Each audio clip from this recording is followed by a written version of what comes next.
चला मित्रांनो, मागच्या 2 दिवसापासून आपण येणाऱ्या आरोग्य भरतीविषयी मी महत्त्वाची सीरीज करत आहे, ज्याच्यामध्ये जेवढ्याही महत्त्वाच्या पोस्ट आहेत त्याचं क्वालिफिकेशन, त्याच्यासाठी लागणारे डॉक्युमेंट्स, या सर्व गोष्टी आपण डे बाय डे तुम्हाला मी या हँडलवरती शेअर करायचा प्रयत्न करत आहे. आजच्या व्हिडिओमध्ये तुम्ही मला आतापर्यंत ज्याही मागच्या 4 ते 5 व्हिडिओला महत्त्वाच्या कमेंट्स केल्या, त्यामधनं काही महत्त्वाचे तुमचे प्रश्न पिकअप केलेले आहेत. त्याचबरोबर येणाऱ्या पद भरतीमध्ये किती पोस्ट असू शकतात, त्यामध्ये आतापर्यंत जेवढी डिपार्टमेंट किंवा जेवढे शाखा आहेत त्या सर्व विद्यार्थ्यांसाठी सर्वात मोठी अपॉर्च्युनिटी येणाऱ्या 2026मध्ये आपल्याला बघायला मिळेल. तर अगोदर सगळ्यात महत्त्वाचं वेगवेगळ्या 54 ते 57 पदे आहेत ते एकदा तुमच्याशी मी डिस्कस करेल आणि त्याच्यानंतर आपण बाकीचे जे तुमचे महत्त्वाचे प्रश्न आहेत त्याची उत्तरं देण्याचं काम मी पुढच्या 2 मिनिटांमध्ये करेल. तर जे वेगवेगळे पदं आहेत तर ते कुठले कुठले पदं असू शकतात ते एकदा मी तुमच्याशी डिस्कस करेल.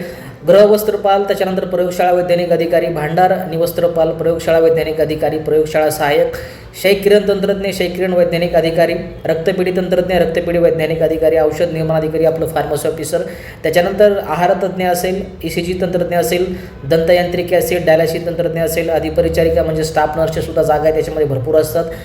दूरध्वनी चालक असेल, शिंपी असेल, नर काळागील असेल, सुतार असतील, नेत्रचिकित्सा अधिकारी असेल, विकृती सामाजिक कार्यकर्ता असेल, भौतिक उपचार तज्ज्ञ, त्याच्यानंतर व्यवसाय तज्ज्ञ, समुपदेष्टा कन्सल्टंट आपला म्हणतो आपण, रासायनिक सहाय्यक असेल, अणुजीव सहाय्यक प्रयोगशाळा तंत्रज्ञ असेल, अवैद्यकीय सहाय्यक असेल, वार्डन गृहपाल असेल, आरोग्य पर्यवेक्षक असेल, त्याच्यानंतर अभिलेखापाल असेल, स्टोअरकीपर म्हणतो त्याला आपण, वीजतंत्री असेल, कुशल कारागीर असतील, वरिष्ठ तांत्रिक सहाय्यक असतील, त्याच्यानंतर कनिष्ठ तांत्रिक सहाय्यक, त्याच्यानंतर टेक्निशियन HMER असेल, त्याच्यानंतर कनिष्ठ तांत्रिक सहाय्यक, दंतरोग सहाय्यक असेल, डेंटल हायजिनिस्ट असेल, सांख्यिकी अन्वेषक असेल, कार्यदेक्षक असेल, सेवा अभियंता, वरिष्ठ सुरक्षा सहाय्यक, वैद्यकीय सामाजिक कार्यकर्ता, त्याच्यानंतर उच्च श्रेणी लघुलेखक असेल, लघुलेखक टंकलेखक असतील, क्षयकिरण सहाय्यक असेल, ECG टेक्निशियन, होमिओपॅथिक तंत्रज्ञ, पेशीतंत्रज्ञ, आरोग्य निरीक्षक, ग्रंथपाल, वीजतंत्री, शस्त्रक्रियाग्रस्त सहाय्यक, बहुउद्देशीय कर्मचारी आणि तुमचा कनिष्ठ अन्वेषक, ज्युनियर ओरिजिनल आपण त्याला म्हणतो. अशा पद्धतीच्या जवळपास 54 वेगवेगळ्या पोस्ट आहेत ते येणाऱ्या आपल्या 2026च्या पदभरतीमध्ये आपल्याला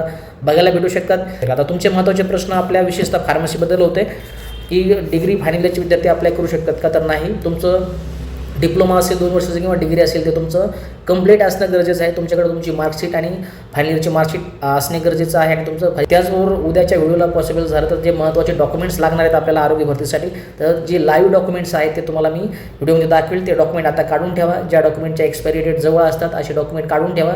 वेळोवेळी जे डॉक्युमेंट अपडेट करावं लागतात ते बघून घ्या, त्याच्या एक्सपायरी डेट बघून घ्या आणि व्यवस्थित आतापासूनच पुढच्या 2-3 महिन्याची तयारी जी आहे ती डॉक्युमेंटविषयी आपण होणं गरजेचं आहे. जेव्हा ॲड येईल तेव्हा आपल्याकडे ह्या सर्व गोष्टी विदिन द लिमिट एक्सपायरी झालेल्या नसाव्यात. पूर्ण डॉक्युमेंट अप टू डेट आपण असणं गरजेचं आहे. बाकीच्या सर्व गोष्टी पुढच्या अपडेटमध्ये मी कव्हर करेल. बाकी जॉईन केलं नसेल तर पुढच्या येणाऱ्या आरोग्य भरतीसाठी मला नक्की जॉईन करा.